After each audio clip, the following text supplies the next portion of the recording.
Welcome to Another Education is Possible, a podcast about education's radical potential. I'm your host, Jordan Corson. Today's guest is comedian, writer, and former war crimes lawyer Jess Salomon. For today, I had this whole idea planned out about comedy, pedagogy, Jewishness, how they're all interrelated, and how comedy teaches in this different way, and it veers from the idea of just direct instruction and offers new possibilities. And I had this story about how in college my friend Charles Gould and I thought we were the funniest people on the planet, and all of our comedy was steeped in Jewish humor. And shout out to Charles because he did end up becoming a really successful comedian. And I do think that there's something about the pedagogical potential of comedy, how in these times of suppression where those speaking out are silenced in many ways, being funny is both subversive and disarming, and teaches in a way that might not be possible if we only do so directly and kind of explicating our ideas. But I also think there's something to letting comedy, much like education, just allowing it to be, to sit within it and to experience it and encounter it rather than always moving outside and commenting and analyzing. And so with that in mind, I think we should just jump in and listen to Jess Salomon be really funny and talk about becoming an anti-Zionist and the important work that she's doing.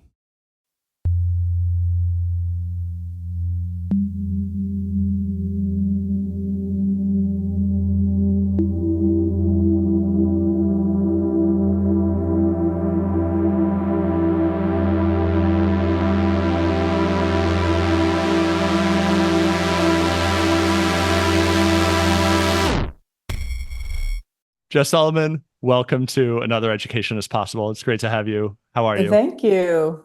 Another education is possible. Yes. It sounds like this is a place to go when you've decided that maybe all that money you spent going to college wasn't like well spent, and now you want to explore I hadn't thought of it. But you're both very much with the university, yeah. Yeah. Now that you're saying it out loud, I'm thinking it's kind of like where the troubled teen industry kids go. Yeah. This is not the end of the line. Another education is possible. I love it. Yeah. Well, I wasn't one of those teens, but like I'd like to think, I wish I kind of was cool like that. Yeah. You can be a troublemaking adult now. I guess that is more what I've been doing. Yeah. Yeah. Great. Well, let's jump right in. We're going to talk about Jewishness and Palestine and learning and unlearning. And I'd love to just start at the beginning, hearing about what growing up looked like in terms of your understanding of being Jewish, how you learned what that meant, and yeah. So I will say that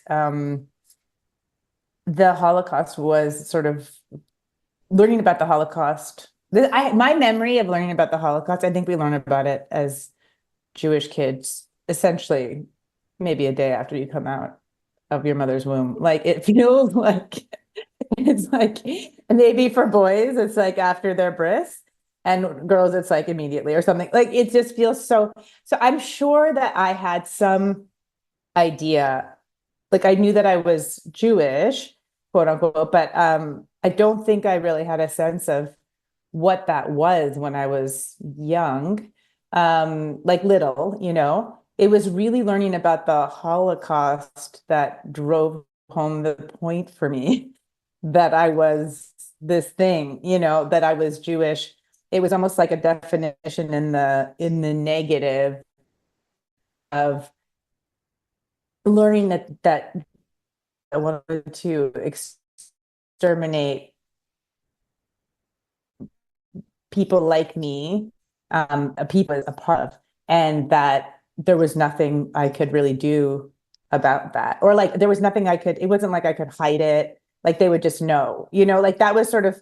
So I feel like once that sort of very serious message about a part of me that was immutable, and that it was something so strong that people wanted to get rid of us. Like that was, I think that for me, unfortunately, was like really the thing that made me aware that I was this thing that was different. And that it was like people didn't like it. Like that, I think that was sort of the first message outside of, holidays and that kind of thing. Yeah. So it was learning traditions, learning culture, but you already knew. I'm pretty sure that we learned those things at the same time. Because so I should say that I grew up in Montreal. I grew up in, at the time, not a very Jewish neighborhood. It was pretty waspy. Sort of over the years, there's more Jewish people there. And same thing with my school. At the time, there weren't very many Jewish kids. I mean, certainly like kindergarten, I was definitely the only one. And, it was like I was the one doing the Hanukkah, explaining Hanukkah with my mother next to me, what it is to the other kids. And I I didn't go to a Catholic school, but it was non-denominational, I guess. But like that, how like we didn't realize how much the default was like male and white. Like I'm also Christian. And so the non-denominational, like neutral school, like I was still saying the Lord's Prayer every morning and, caroling and in the bell choir at a church for Christmas concert. And that was like neutral, and that kind of changed. The Lord's Prayer, I don't remember what year, but at some point that definitely dropped out. And so, yeah, so people, I didn't have a lot of I had a couple of Jewish friends and I had Jewish community from like my family, relatives, family friends that we did the holidays with. But I did after school, Hebrew school, like up until sort of bat mitzvah age. I didn't end up having my own bat mitzvah, because my mom didn't really believe in doing like big parties for religious events. She was like, you can have a sweet 16 or, and that made sense to me, but I was going to do it in a group at the synagogue. And then all the girls dropped out to have their own big party. So I just actually did the classes, but I didn't actually do the event. So I never had a bat mitzvah in the end. But my Jewish education was, really at that age. And it was simultaneously like, um, Holocaust, depended. I went to a couple different places. One woman, she was in her basement in this neighborhood called Côte Saint Luc, which is a Jewish neighborhood. She seemed like a frustrated, like wanted to be a Broadway singer and was like stuck in her basement in her same teal. She wore the same sweatsuit, matching teal sweatsuit, and she'd sing. She was an amazing singer. And it was the students, we were all like from the private schools, that weren't Jewish, and we end up there. It was like we learned the songs, we learned about the holidays, and we learned like biblical stories, that kind of Jewish history. And then I also 1 year at least went to my synagogue's after school program. And that was where I got the Zionism. That's where they were like right into the veins. Yeah. It was like Holocaust. This is the only way to be safe. Nobody's there. But if they are there, they don't do anything with the land or they want to kill you. Yeah. Yeah. And that's where you caught it. It's a transmissible illness that Yes. you got at the synagogue. So it And sounds I like, got it like, and the thing is I got it sort of seriously considering like when I hear, I went to a Jewish camp, but it wasn't a Zionist camp. I don't remember Israel stuff there. I was terrorized by these Jappy girls from Long Island, coming from Canada. Um, but, and then I didn't go to a Jewish school. Most of my friends weren't Jewish. And I only had these few years of Jewish, like once a week after school up until 12 or something. And even still, like it really seeped in, I think possibly because I was like a very sensitive kid who really paid attention and took things really seriously. Like that's the sort of the joke a little bit of the indoctrination is that like my sister was like bad at school and didn't pay attention and didn't care to hear people like the teacher, and so she almost like nothing really So so for me, it's like I really absorbed it. It was like she doesn't remember half the stuff that I'm like, remember when we did this and this, and they said this about Palestine. And so at the other side of it is that then I'm so much angrier because I feel so much more betrayed. Yeah. So the good student is the Zionist here, right? Yes. You learn to be a good little Zionist. And that was Yeah. mostly happening in temple and in after school and was it tied into this like with this person doing some bat mitzvah training and whatnot? Yeah, it was, I think, because that's probably when I moved from the you want to be Broadway star basement in this Côte Saint Luc neighborhood to the synagogue school, which must have been getting closer to yeah, it was part of the bat mitzvah training. Yeah. Were there other teachers during this time, or is it kind of just other folks we've talked to said it's everywhere? It would be harder to think about who wasn't teaching you to be a Zionist. Well, nobody was saying it was Zionism. That was part of the problem too, is that it was just, I just assumed it was part of the religion. Like I just didn't separate that you could be Jewish and not as, like nobody used the term Zionism really. And there was no separation between the two things. And to me, it was all sort of part and parcel of the religion. And I wasn't that religious. So like, who was I to like question Judaism? Like it wasn't a yeshiva. I was the furthest thing from a yeshiva student. I was in the church choir. Like, yeah, just as the idea of Israel was there. But also what's so strange is that it wasn't in my world, in my family and family friends, we didn't really have any attachment. It's not like we went there. We went there once because my uncle was getting remarried, and my mom's side, the family's from Peru, and the whole family had to randomly go to Israel. And I think I was like 14 at the time, maybe 15. And we did a whole tour. It was, anyway, that was a whole experience. But otherwise, it's not like, I always feel like you meet Israelis or you're supposed to feel this connection to this place. And they're always like, oh, have you been to Israel? You've been to Israel? You're like, yeah. They're like, did you love Israel? It's like, no, like, I mean, like it was fine. It was like anywhere you travel to that has a lot of history and things to see, like I didn't feel like, I thought it was like kind of like, oh, this is so weird. Everyone's Jewish. Like my grandmother, my Canadian grandmother was always like, Jessica, even the doormen are Jewish. Like all the jobs, they're all Jewish. I'm like, that's so crazy. Like, I guess, like, but there was no moment of, and really, I don't feel like we knew anybody there until, of course, like October 7th, when I was having an argument with her, one of many, and um, she was like, you haven't even asked about your family in Israel. And I was like, literally, what family? You've never talked to them. Like, suddenly, I'm like, am I like, is there somebody I'm missing? I don't know. But there was no, it wasn't, it was there because a lot of my mom and her friends, like they all worked for like Federation and they did, raising money. And I think a lot of that was about Israel, probably some for the Jewish community in Montreal. Um, and then my synagogue was very Zionist, something I only came to understand like over the years. It took an embarrassing long time. I mean, I'm older and like we didn't have internet in my defense. But I didn't know Hatikva was the Israeli national anthem. I thought it was like the goodbye prayer because we said it at the end of services in Canada. Yeah. But it was this very kind of implicit, unstated education that was floating through.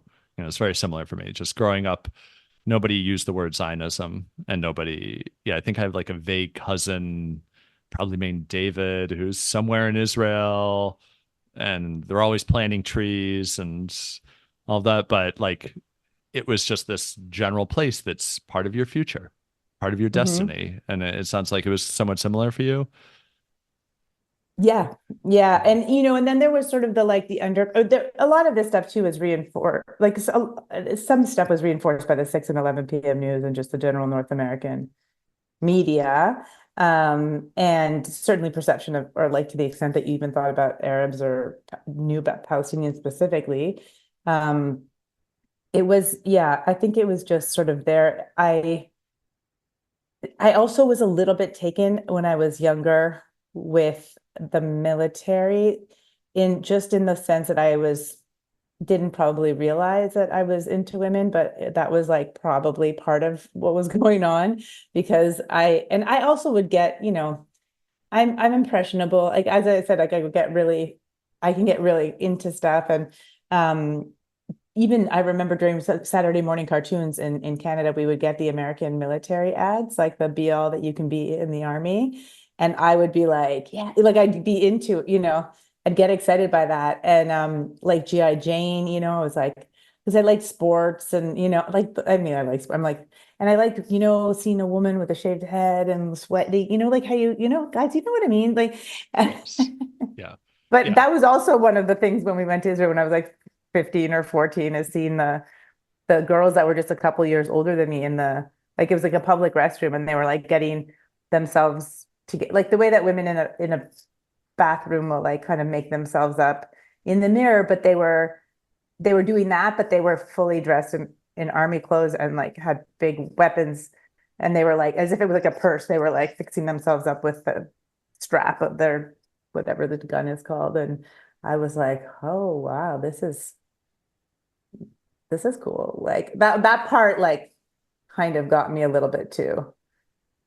It'll be interesting to see as we get towards the present how you read that now, how that's still equally being used, right? Like very sexy genociders are Hmm. being presented throughout social media. Yes. Um, what about as you started to, get towards adulthood?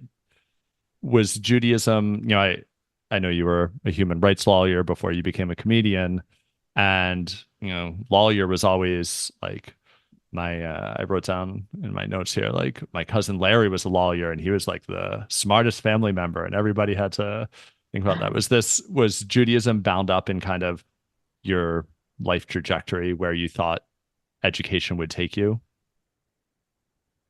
I guess I kind of have had pretty stereotypically Jewish careers between law and comedy, but which is just probably my sort of like, maybe there's a genetic disposition, certainly to talking and arguing and, humor and all of that, I think is part of the cultural part of Judaism. And for me, I was invested in the holidays and in the sort of the ritual of it, and the practice of the religion as like family and as a connection to my past, more than more connection to my past versus connection up to God.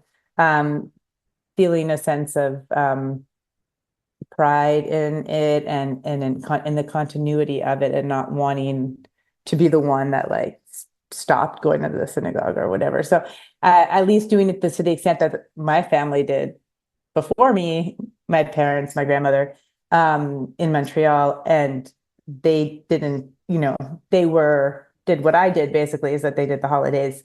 They weren't super religious. But yeah, we had Shabbat mostly throughout my life, dinner, and we said the prayers, and we did the high holidays and Passover and Hanukkah sometimes. Um, and it was really about that more than it was like religion per se. And the synagogue for me was, about sitting where my grandmother sat. And it's an old synagogue, and it has an amazing choir. My big brag about my synagogue is that the choir has a Grammy, because Leonard Cohen's family was his grandfather, maybe, were one of the founding members of the synagogue. He was a member. And on his last album, You Want It Darker, before he died, that you can hear the cantor and the choir on that album, and they won a Grammy. So it's really about the place, and the it's also like about the seasons changing, and like the fall in Montreal, and the whole, people coming back after summer, and like, I don't know, there's just something very familiar about it that's always been a part of my life. Unfortunately, sadly, anyway, we can get into that more, but I recently had to just give up my seat and I had to leave that place. We can talk about that more, but I wrote the rabbi a letter, an email in like May of 2021, trying to understand what the theological explanation was for Zionism, to the extent that Zionism exists, and not sure like why is it part of the high holidays? Because I was like, when Israel would come up, I would leave the sanctuary and come back. Like, what is the is it that the people that leave that when they don't have the yurt site to do or something, they like leave, and then that was like that was me whenever like Zionism would come up. I'd be like the one person being like, oh, you know. And I wrote in this anyway. It was longer than that, but that was sort of the main gist. Was I was like, I want to hear I know what the explanation is, really, but I want to see if this guy can give me a rabbinical explanation. Of course, he didn't. He said he would come back and he never did. And my mother nudged him even like a year before. It was like, have you responded? And because I would sit with her and she'd see me getting up, and she's like, oh, did the rabbi ever? And I said, no, he never responded. And then as the dues were coming due, the woman in the office that sends out those emails, and there was also an assessment, which is not why I left, just make it clear.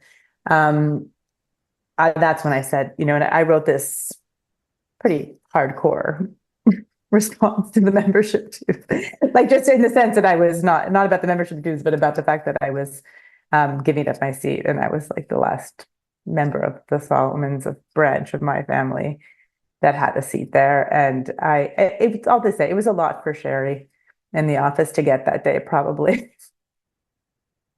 But maybe Sherry needed to hear it, and Maybe maybe you set her down a path towards Palestinian liberation that imagine.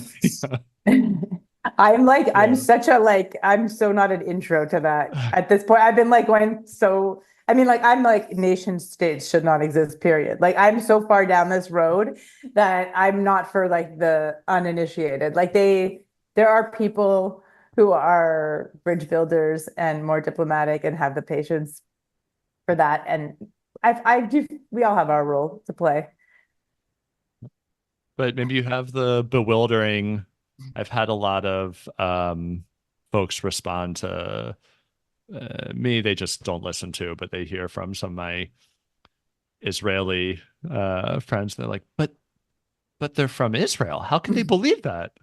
It's just like you see their brain breaking. It's literally in the process of like this doesn't compute, and I can't register this idea that somebody could not want Israel to exist the way it currently exists in its beautiful apartheid state.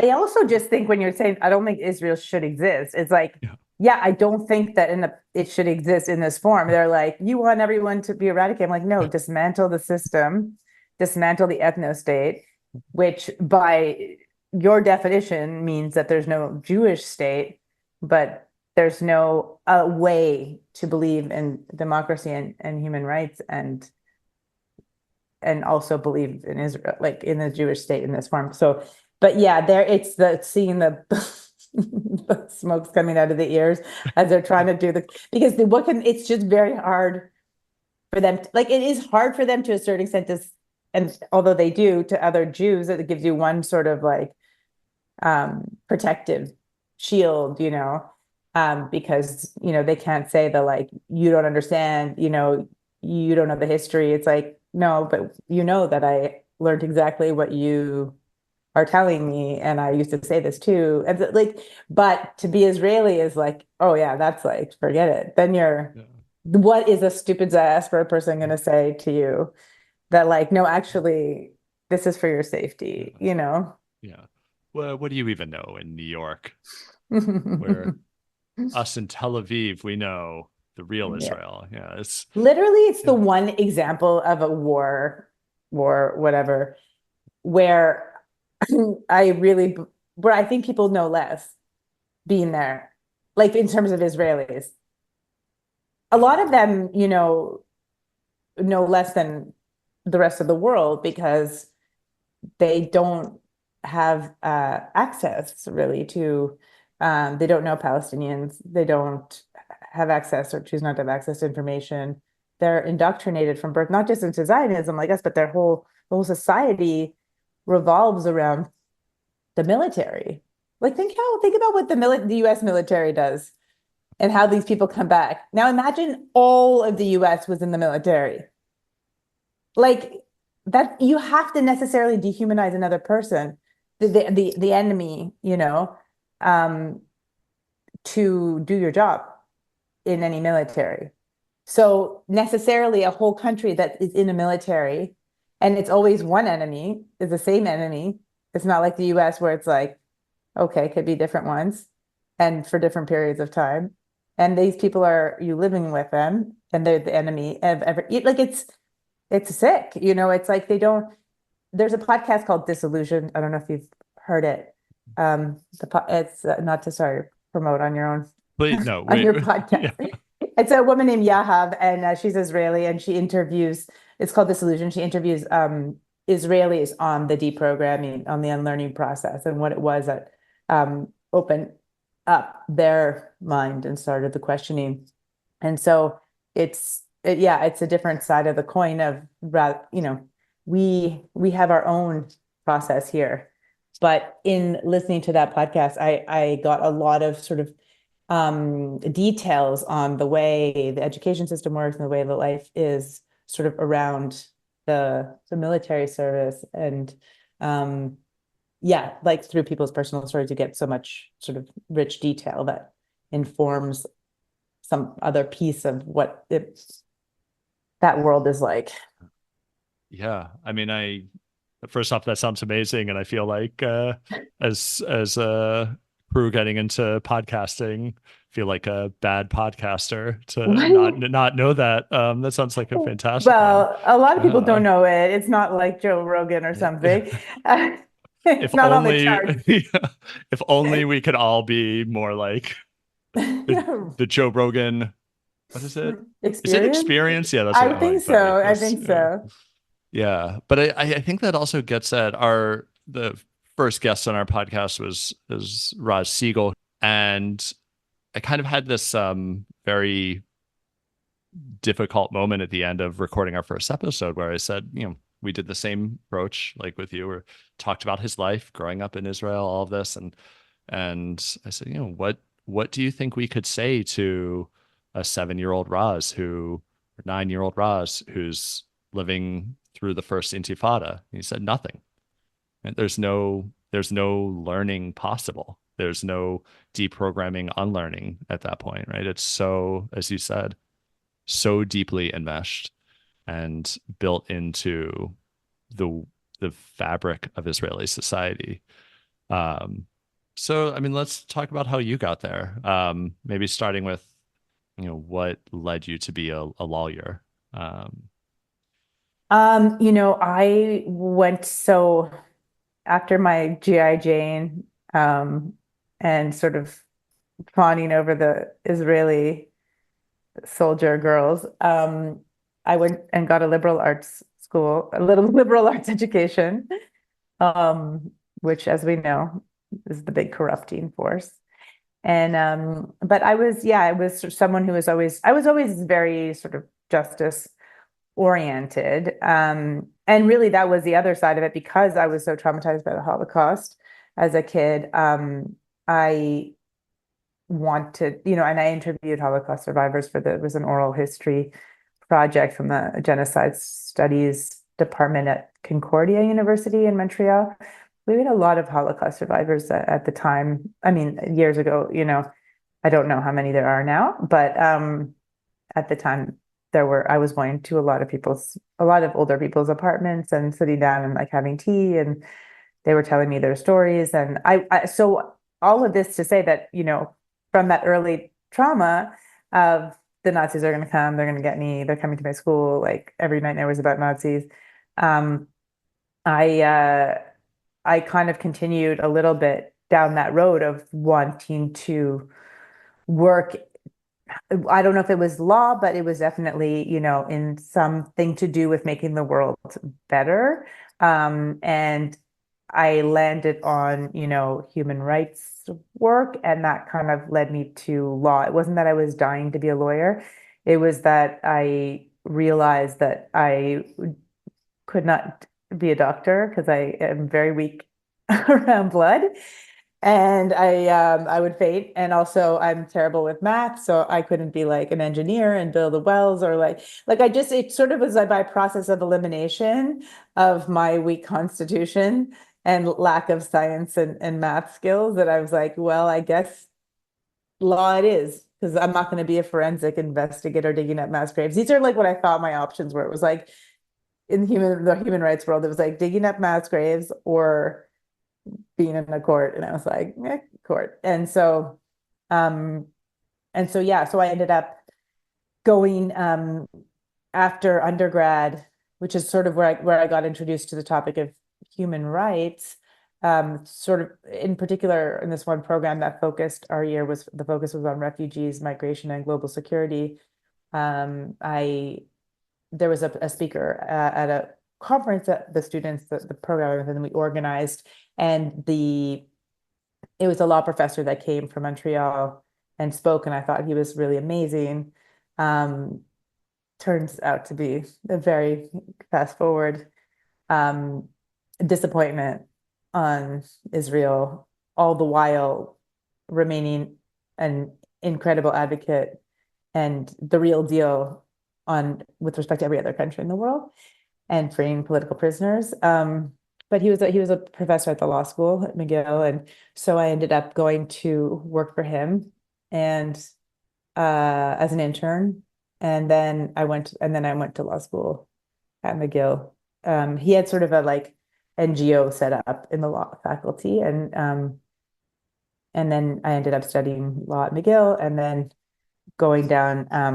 I did like an internship at the Inter-American Court of Human Rights, and sort of was looking at the OAS system because I spoke French and Spanish, and then ended up going down the road of actually international criminal law and interning in The Hague at first for an Italian judge who was the vice president of the Tribunal for the Former Yugoslavia, Fausto Pokar.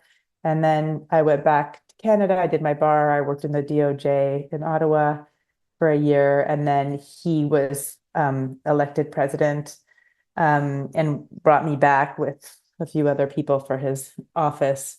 And then I worked there for a few years before comedy. I'm telling you guys those details because I feel like you're in that world. Like, I don't know, need to know the name of the judge. And yeah. Yeah.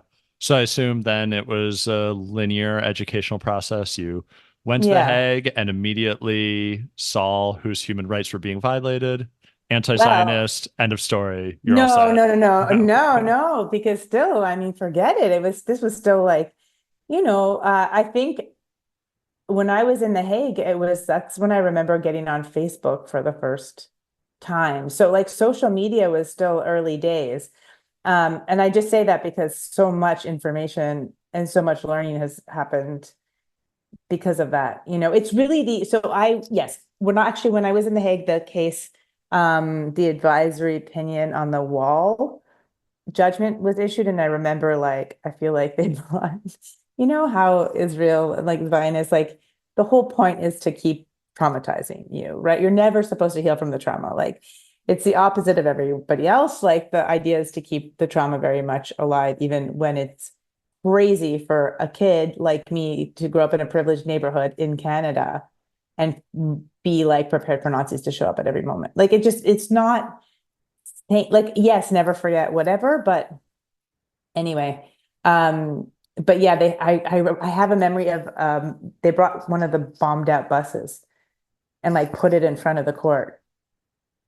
Like, it's actually because the ICJ was pretty close to the tribunal where I was, and also I lived really near the ICJ. So, I'd bike past it. Yeah. So that's what was going on. I think that was like 2006, 2005, maybe.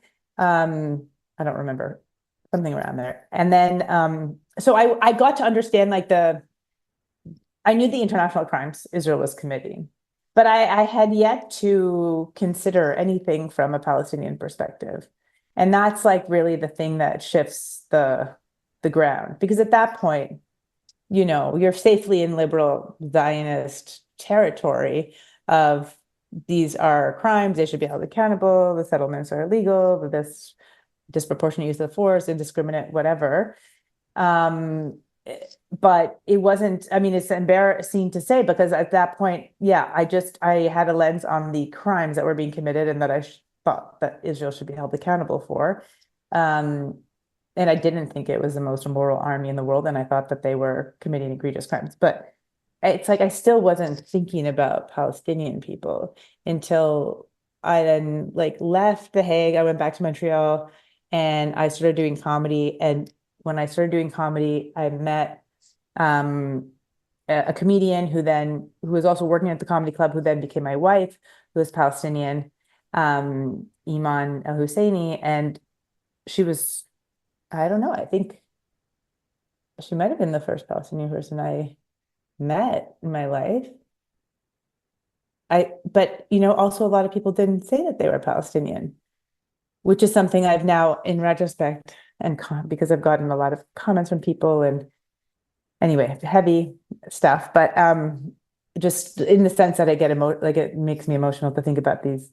But put the pin in that one, just to say, I met Iman, and she was bringing Jews and Muslims together to do a comedy show called Kosher Jokes for the Holidays, because that was neither of our peoples had anything going on at Christmas. And there was sort of a camaraderie in the comedy scene, and sort of a natural affinity and comedic sensibility. And then a few years into comedy, we started dating. I can't remember. I just remember some early fights, some early arguments that we had. And I was a pretty reasonable person at that point, compared to even many people, I would say. But I had not revisited any of the things that I learned when I was 10, 11, 12 that were just up in my head.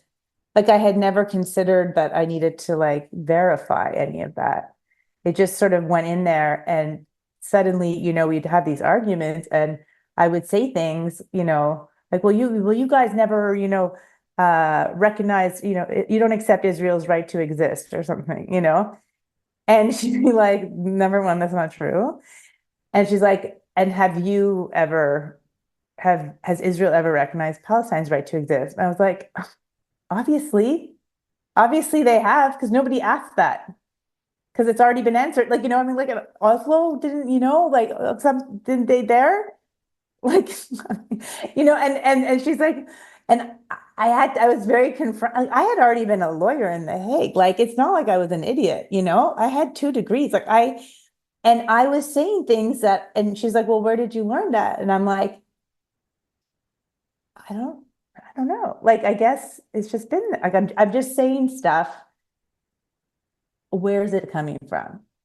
It's just dusted up in my, I'm dusting it off and taking out something that this bar mitzvah trainer, rabbi, I don't know who he was, said to me. And I'm here forcefully arguing that point. And that's when, I realized when she said, well, have you guys ever it was turning I was like, I had never heard the reverse question. So that's what kind of opened these floodgates, is that I realized literally we had never considered anything from their perspective. And also what I was saying wasn't true at a base level. And after a few times of realizing, of losing, of recognizing, having to recognize that I didn't know what I was talking about, and that when I went to Google, literally just put it into Google, something, has Israel recognized Palestine's right to exist? Not only did I not see that we did not, you end up seeing just from that, you'll see so many other things that you're like, what? Just Wikipedia, basic alone facts of his, and that's when I just realized I don't know anything. And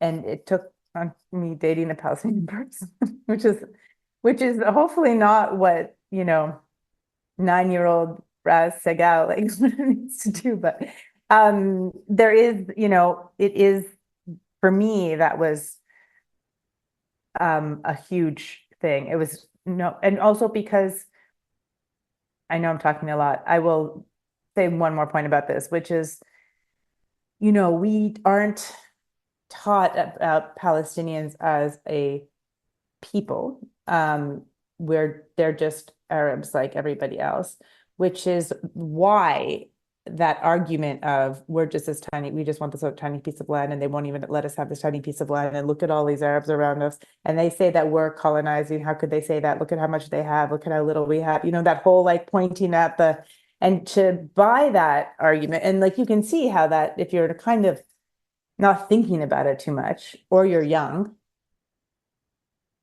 on a very basic level, in the way that people fall for memes and whatever, you can say like, yeah, that does seem unfair. But when you understand that it's not that they're Arabs, it's that they're Palestinians, just like every group is, yes, there's some things that overlap, but they're distinct people. And it's not just about like, why don't they just go to one of the other places? They're Palestinian because they're tied to the land of Palestine. And it's maybe like, what, it's like Jews, I don't know that we really, yes, okay, exile, come back to the Holy Land, but truly we've always been, in most of all of our lives, like an exilic people. Like you can be Jewish anywhere, like you don't have to be Jewish there. Like, you go to another place, when was in Holland, I go into a synagogue there, and you know how I feel about the Dutch from my comedy special. And I would be like, I'd meet Jewish people at the Dutch synagogue. And I was like, oh, but these are my people. Like, even though they're Dutch, and there's a little bit of Dutch, but they're Jews. And they're like, you can tell. And there's something, even though they're from that country and they have some Dutch, there's something else, that is familiar. Even listening to a sermon in Dutch, a language abhorrent. We want you to do the voice for us. It's not possible. That's what they say. It's not possible. But the book of life is not possible. This here for you. But even like the sermon has the same. I don't understand a word.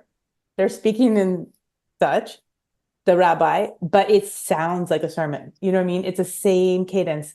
And so, but Palestine and Palestinians it's about that land, and so understanding, and not just that I was with a Palestinian and then like I understood that I had to like, I didn't know history. It's also that you become familiar with like actually everything that was there, what their history is, how rich it was, the amount, the level of education in the universities,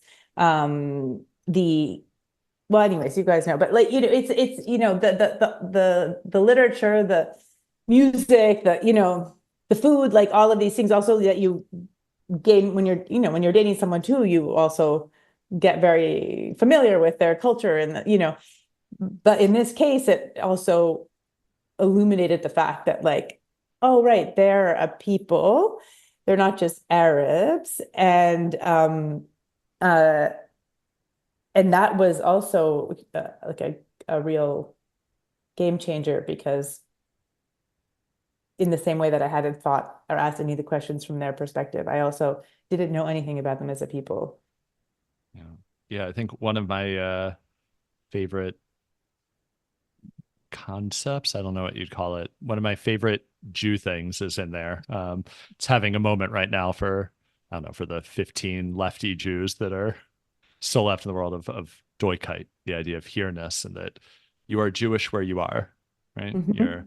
You're a Jew in New York and Philadelphia. You're a Jew in Holland. But Well, yeah, yeah, that's no, all about good. as Yeah, opposed to the relationship of being Palestinian and being specifically the relationship to that particular land.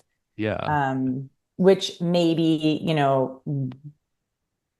don't even know. Like it's like Zionism corrupted everything so much because I want to say even from a religious from a religious standpoint, like I can understand the attachment to that land, but also the problem wasn't going to that land. It was going to the land and making an exclusionary state. right. Did you guys know that? Yeah. Wait, Israel's exclusionary? Are we talking about the same place? One with the where the doormen are Jewish? That place?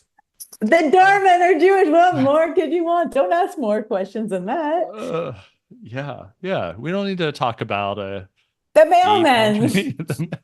a The Jew. doorman, the doorman Who would and have the mailman thought? are Jews. Everyone. They do all the jobs. Uh, I'm wondering. So I'd love to hear more about how education was happening during this time. Like it sounds like you were being challenged, and rather than be like, "No, shut up," like we can date, but you're wrong, you were then taking that to your own. You were Googling, you were unlearning, you were studying, and Wow. I'd like to say that I was like, I'm just going to do this work on my own. I don't need you to do any labor. You should, your people have been through enough. But it was, it's like a gradual thing where you sort of come down slowly from your high horse. And it was like I couldn't really completely give up the fact that like, but you guys did stuff too, like I mean, like I'd be like, like I think um so the rule we had was that when we had an argument, we had to go look up the thing together. Um, and so that's sort of where that started. And it would be like different things would come up, because different talking points would come up, and then it would be like, okay, like I'd look and truly, but it was a bit arguing with Iman. Um, but that was sort of just at the beginning. I mean, at a certain point in our relationship, not much longer after that, I think we'd stopped arguing about the Middle East, about Israel, Palestine, because I came to realize that I was always going to be wrong.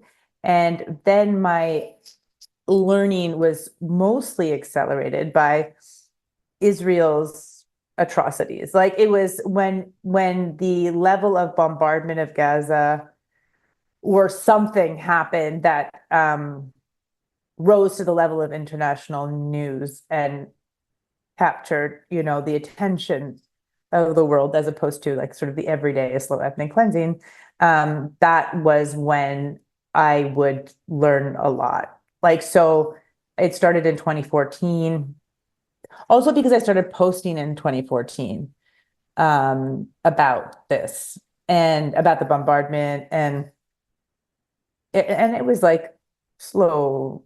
It wasn't like what I post now, which is like I don't think it should exist. Sorry, like, and by exist I mean dismantle. I don't mean exterminate. Okay, I don't mean go back to Poland, but please, if you want to, or wherever. Come here, come to New York. Seriously, you live in Brooklyn. You're like, I don't understand why we need Israel. Like, it's like the mitzvah truck is outside my window. These Chabad people are like, won't leave you alone. here's the most important question. Yeah. Next week, when they stop you on the street, are you going to say, "Yes, I'm Jewish"? I will listen. But do you understand? Like, I've already said no like 3 times, like in the last month. Like, Yeah. I'm like on a trail in Prospect Park, and there's like, and I feel bad when it's a little kid because like sometimes they're young, and I just don't want, like you don't have I don't have time. time. Yeah. Like, And I can kind of get away with it. Like, I don't know about you, Jordan, but the problem for me is that it's usually when I'm with my dog and I say no, and then I forget that I just said no in front of the person, and I start talking, telling my dog something, and her name is Esther. And you call her Bubala. Yeah, I'm like, Esther, slow down, like, and they're like, Yeah. wait a second. Yeah. But I've seen like, I have a cousin who lives in this building who's like very Jewish looking. You guys know the expression, they're a congregation. Do you have that? It's like it's such a like comedy, like, how Jewish are they? Like, they're a congregation. And I've seen him straight face be like, no, I'm not Jewish. And I'm like, oh my God. They must think nobody's Jewish, or if they believe it. But they're like these numbers don't add up. But yes, where were we talking about?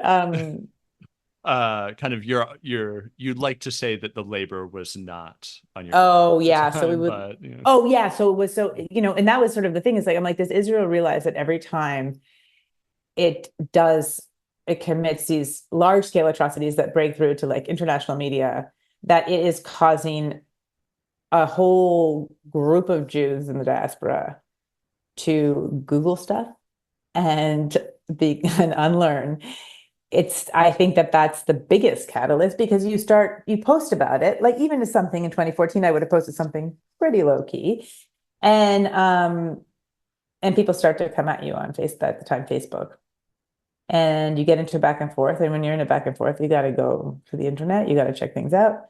And then, um, and so you start to sort of broaden a little bit, like the people you follow, like on Twitter and then Instagram, and you get more, not just my way, but you get a lot, Palestinian voices, and it's and like all it's so wild, the way they're like, oh well, Al Jazeera is not a source or whatever, and I'm like trying to find like stuff that it's harder for people to argue with, sure, but I've been one of the things I've really been doing this time around is really trying to the extent I can, help people understand like things that are likely propaganda, like not that I'm a scholar of it, but just I feel like I try to take a minute, before jumping on a story or like reposting something, before sort of trying to verify it a little bit.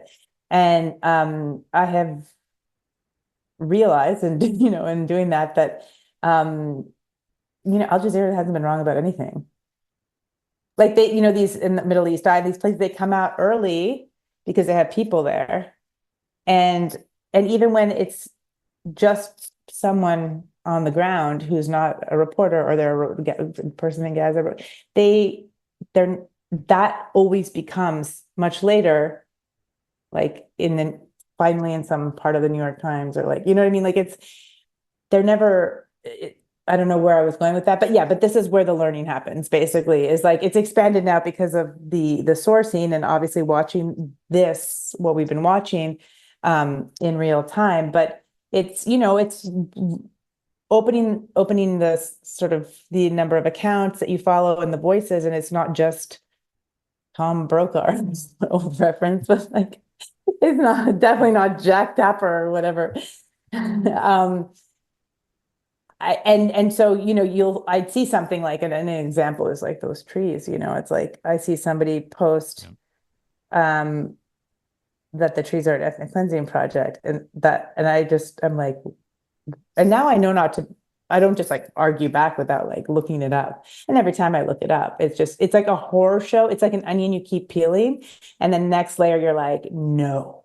Like I'm like glued to my seat at like going through just the levels of brutality of, I'm like, I cared about these trees. Like, I was an environmental kid. I cared about all this stuff.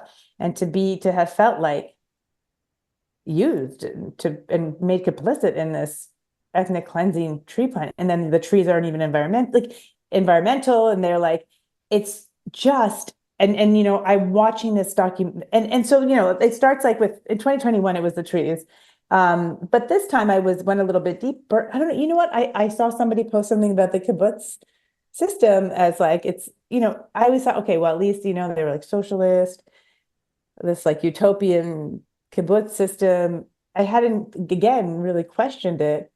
And then, I saw a tweet about it. There's like this a way to have like an exclusionary economy. And I was like, oh, right. That's what it was. But I watched this documentary called My Tree, I think.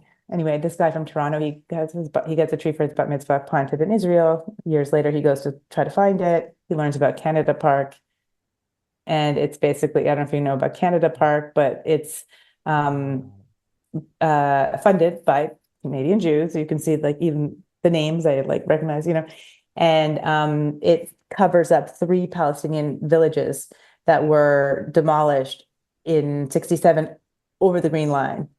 And it's sick. Like you can see the stones that line the pathways are the stones from the homes that they demolished. You see like sort of remnants of like tombstones like near the barbecue.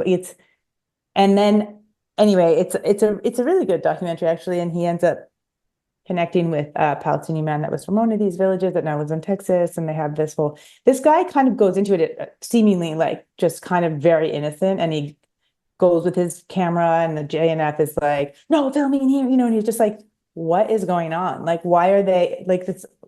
This is just about trees, Anyway, I finished this documentary. The next thing that I see recommended to me is a South African woman, similar story, ends up at South Africa Park. And I'm just like, you have like, it's like a joke. It's a joke. And you like peel all these layers and then you get to the inside. And the inside of the onion is this place should not exist like this. Yeah, it's just cascading. Good night, everyone. Yeah. It's so funny. I had such a 2024 moment. I'm like, yeah, I was actually just talking about this with somebody. Who was that? And when you started talking about South Africa, I was like, oh, I listened to you on Bad Hasbara. Oh, I was talking about it. It was that.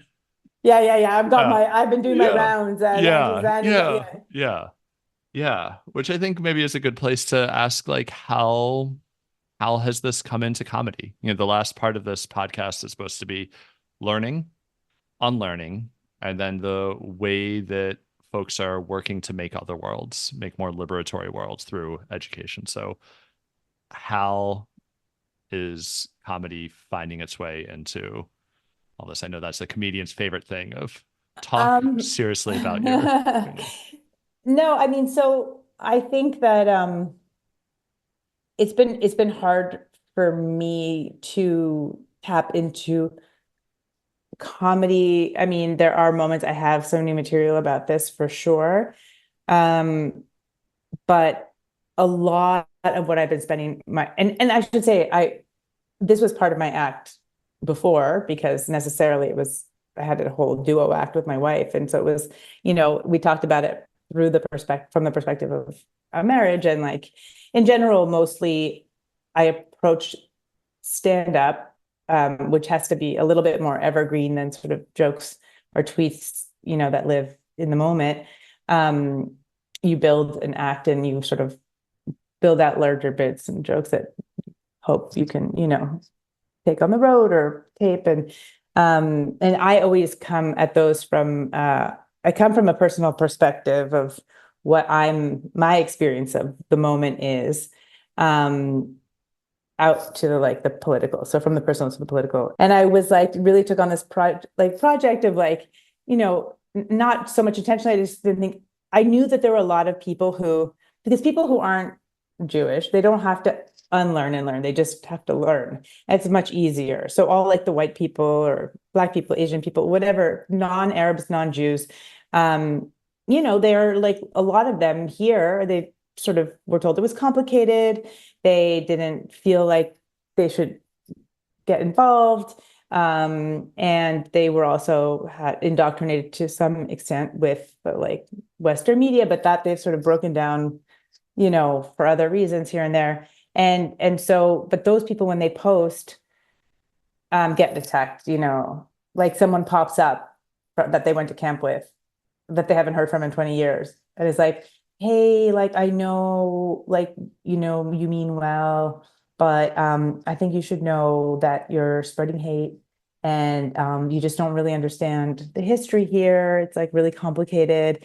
and this is anti-Semitic, and so I was offering support, and the idea of like, what can people do is like, okay, I've been through these talking points so much, like, let me help you, so trying to dispel uh, on my Instagram classic ones.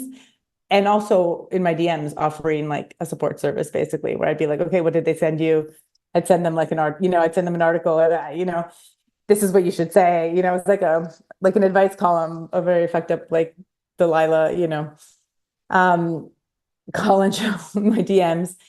But so this is what my focus was. But more recently, well, now and also I had taped a special in June of 2023, and I just wasn't able to like get in the right mindset to put it out and promote it and all of that. And I just sort of put my life on hold in a way, because I just was like, no, we need to this needs to end. And then like a full year passes. I haven't like talked to my family or like, I'm like, it just keeps going and it keeps getting worse. And I just get angrier and more resentful at the people that, because I believe I'm owed an apology, honestly, like, I mean, for me, like Palestinians for sure, but like from the people I know, but I don't mean like a Truth and Reconciliation Commission to apologize to me, but like, I mean, people came for me pretty hard, without knowing anything.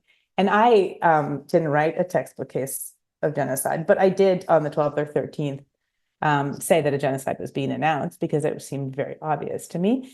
And all these people who have no training in the subject, like it's just everything that I said was right, that there weren't beheaded babies, that it hadn't been verified, and everybody attacked me. And no one, whoever's listening, no, not one person came back, because I was wrong a lot, as I described, and I took accountability for that. And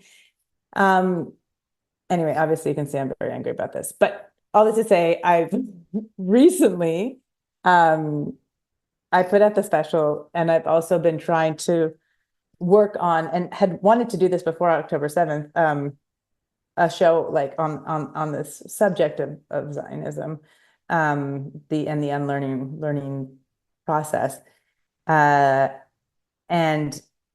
I'd say one of the bits, and I'll shut up here. One of the bits, because you guys tell I have ADHD, I will bring it back around though. One of the bits usually that I'm excited about and that feels really real to me. And there was something at the beginning of this conversation, Jordan, that you said that was, I hadn't quite thought of, that was like, oh, maybe that could work in, which is this idea of being an anti-Zionist Jew, the experience of being an anti-Zionist Jew is like the gayest experience of my life. Like I have, because Jewish parents will eventually get on board with any sexual orientation, gender identity, like you're like, I'm a non-binary boo Jew in a non-hierarchical polycule, and your mom's like, just tell me how many people are coming to Seder, Jessica, like, but you come out as an anti-Zionist Jew, and it's like, you're marching, your family's rejecting, you're finding chosen family. And also, there is that very like liberating feeling of not having to tie yourself in knots to like defend something isn't true to who you are. And there's a lot of elements of this experience that feel like the coming out experience. I luckily, because of the times, didn't, not to say it was nothing, but this was worse. This is worse. This is way worse. But the thing you were saying, that was sort of the way you were saying it, that I was like, oh, maybe this is something. When we were talking about Zionism, and I said like, oh, they didn't even talk about Zionism. Like it was just sort of like there, it was just sort of understood, and I forget how you said it, but it was almost like sounding like where you're like, Aunt Joan and her roommate, like it's like this kind of like, we don't talk about it, it just sort of like, it's like understood. And that the way that you were phrasing the idea of how Zionism isn't really highlighted it anyway. It's just sort of there. Was also sounding to me along those kinds of lines. Yeah, you're an anti-Zionist. Auntie Jess wears this black and white scarf sometimes. We don't really talk about this. There's Exactly. let's just say there's a watermelon on her t-shirt. We don't need to go any further. Yeah, that's so good. Yeah. I And it's all, and yeah. it's all like kids at college. That's where it happens. Right. Now I think you are now responsible for remaking the Jazz Singer. There has to be a part where it's fine that you're queer, but your rabbi parent is like, I have no non-binary child who's an anti-Zionist. Your following music is the I'm gonna liberation. Yeah. rewatch that with an eye on this idea. Yeah.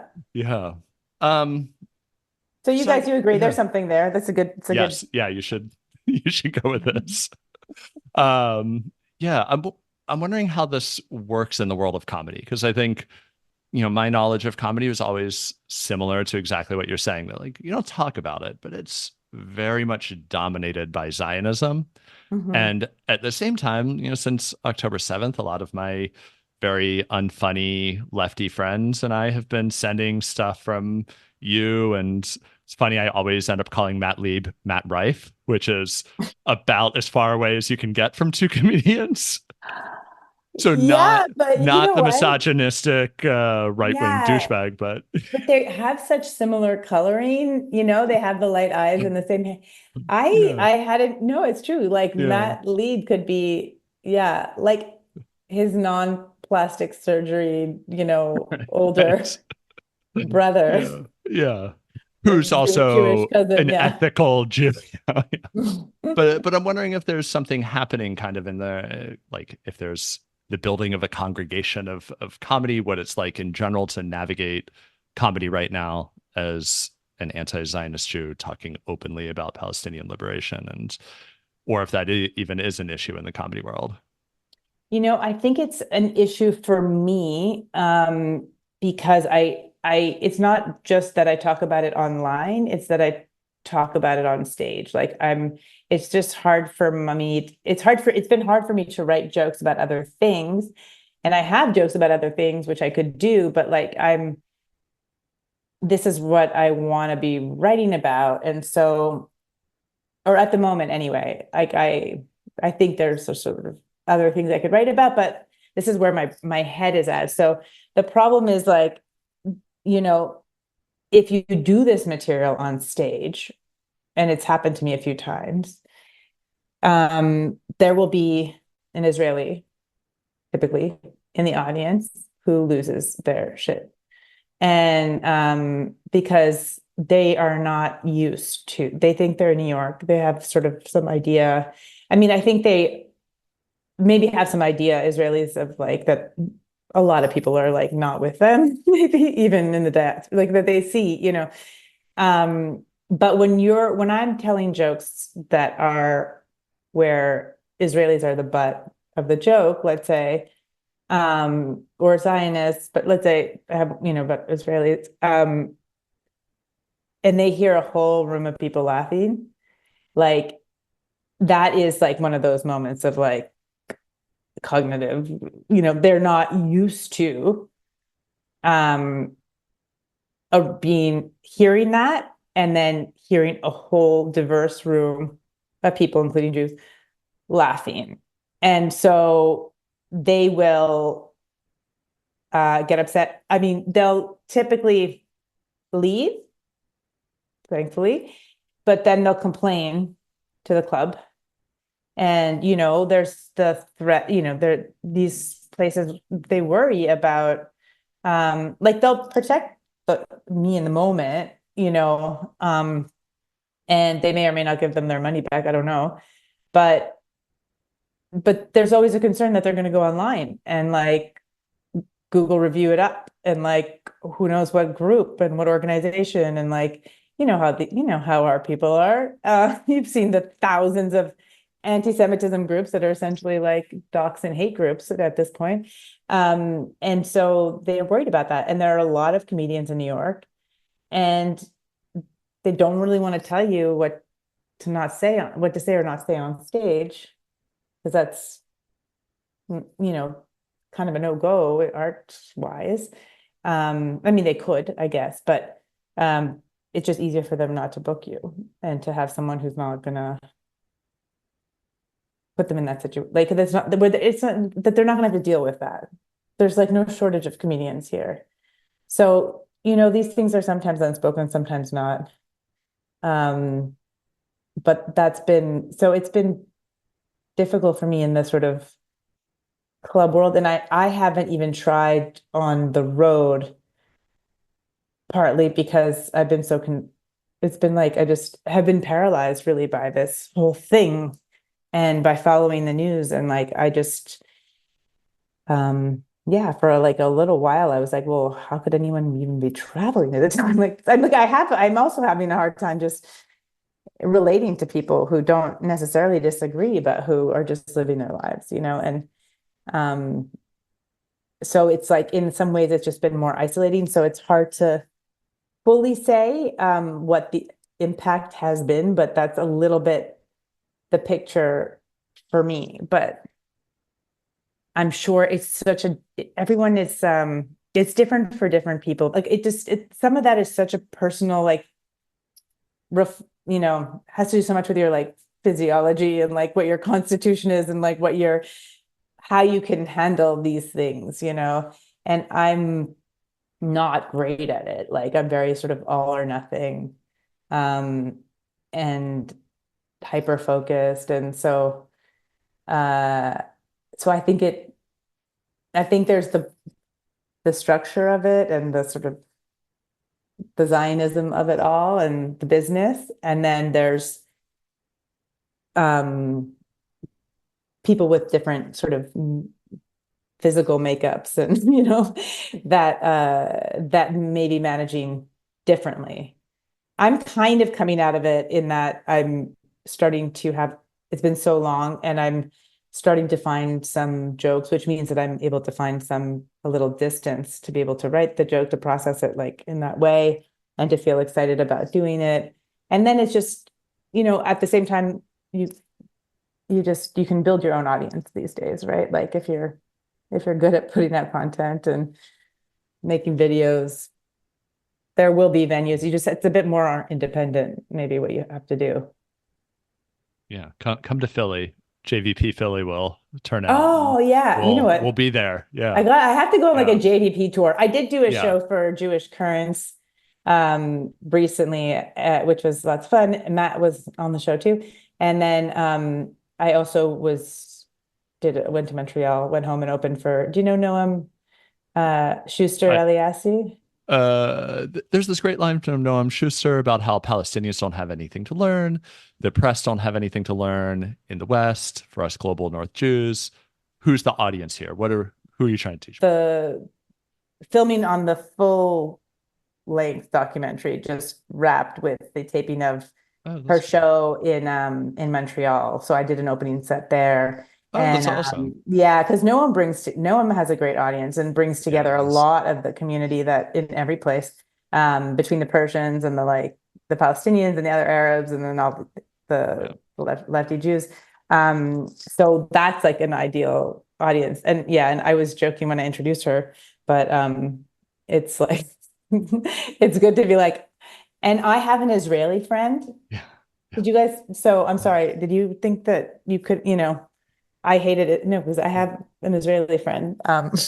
You really got all of the as a blank there. You got as a Jew, as a human rights lawyer, as an Israeli. Well, I don't have the Israeli, but I'm saying between the you. Israeli friend. I have one Israeli friend, and I will use it. Yeah. Yeah. I have one more question, if that's okay. And it's probably one that a comedian would hate. I've kind of had this concern for a long time now about, I'm a professor of education, and I often find that education is not very useful. It doesn't do very much. And I'm wondering if you've found something similar in comedy, or if that's even a goal, if you're just trying to make jokes, or if you see that there's something educative and something that you're hoping to build with your comedy.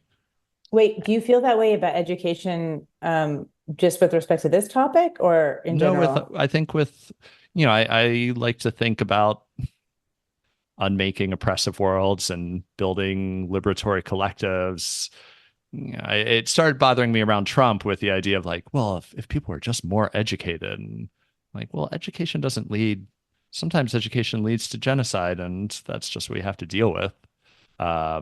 And Yeah, it's not yeah, educate. I mean, of course, you could be educated into anything, right. but I think something that can only become more and more important is teaching, which which was the message I got in undergrad many years ago, is really about critical thinking, right? That's like Yeah. what you learn. Um, those are the things more than the dates and the facts and that hopefully you come away from a liberal arts degree with, is that capacity to think critically about the information that you get. And but I don't know. Yeah. Yeah, Yeah, no, I think so.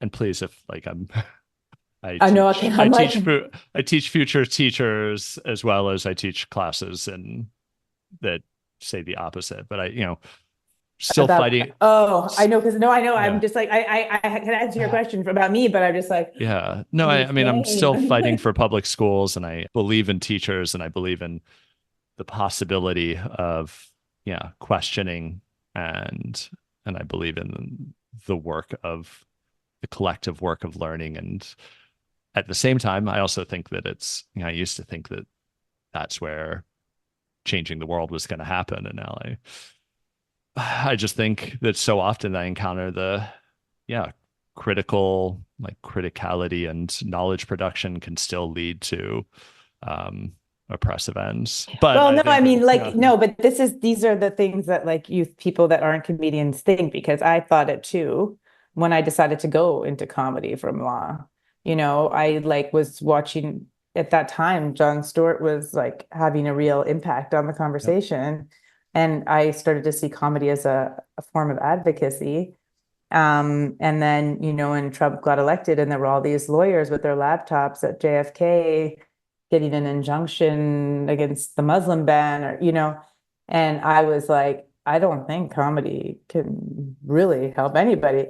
But also as when you become a comedian, you realize that there's just um, it's just not you cannot go into a joke, um, with like message first. Like it can be a really happy byproduct of something you just really want to talk about because you feel like there's something funny, ridiculous, whatever in it, in what you're saying.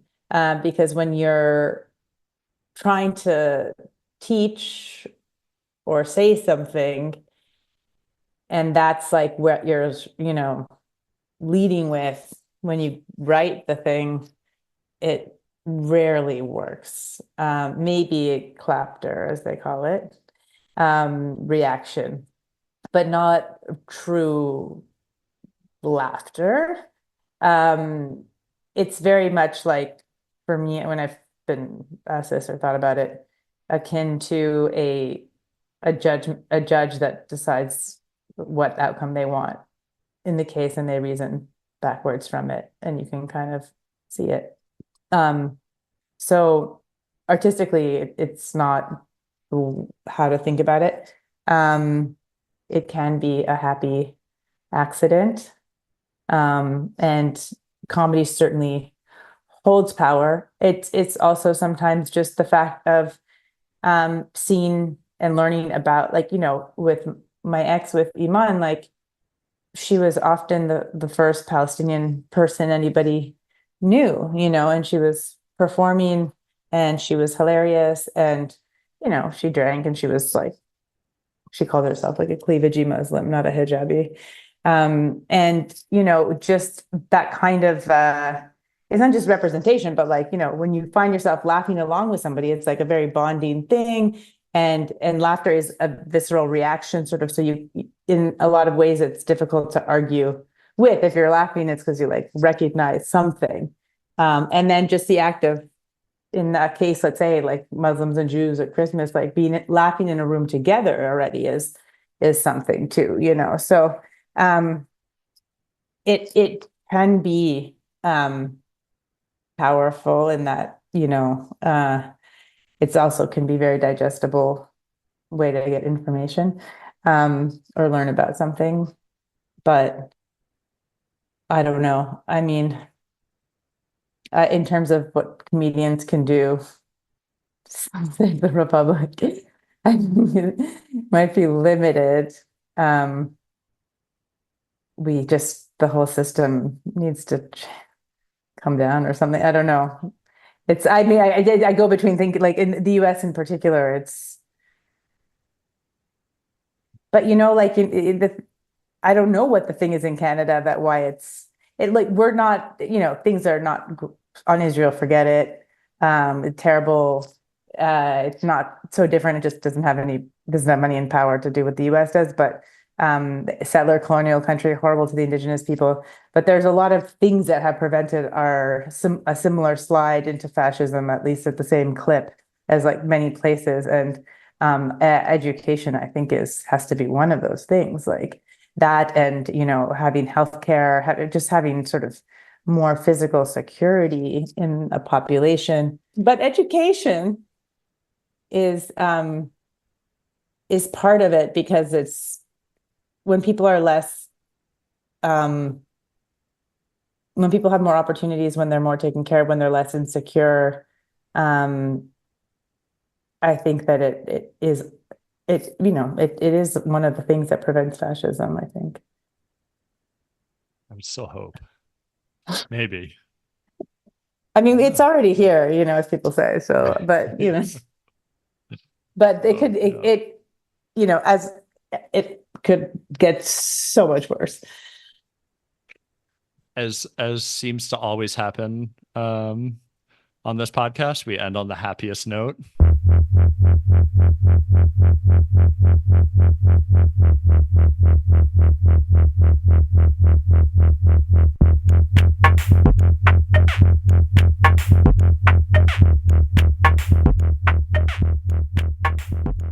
Thanks so much for listening today. Today's podcast was produced by Yardena Imran and Samantha Haley. If you like our podcast, please leave us a rating, download episodes, and share the podcast widely. We hope that our episodes contribute to the urgent yet often slow work of unmaking Zionism and help anti-Zionists think and study in solidarity toward another world. So please like, subscribe, and do all the things. As always, we encourage our listeners to contribute to Gaza Mutual Aid projects. We'll share some specific links and ways to support on our social media pages. We'll be back soon with another episode of Another Education is Possible.